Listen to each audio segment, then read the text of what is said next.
Okay, if I look up, I think you can see my eyes better. This is weird. Okay, we're going to use Canva today. It's important that you log into Canva using the URL address that I've given you so that you can join your class. There will also be a class code written on the whiteboard that you need to enter. Make sure you're in Canva for Education when you do this at home or on your own, because there is a separate Canva that's professional for professional people, but it costs money.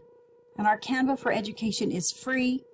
Still lots of great stuff you can do, but we're not ready to buy a subscription yet. So please go to Canva for Education. Your assignment today is to create, using Canva, an invitation, a flyer, or a poster. Some of you have already done this. Yay, that's good.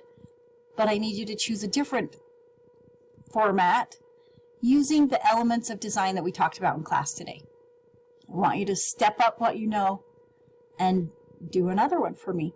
If you haven't started yet, it's okay. You're just going to get started today. Please go through my tutorials in order. Even if you feel like you're an expert, there might be some things in there worth learning. All right, let's get started.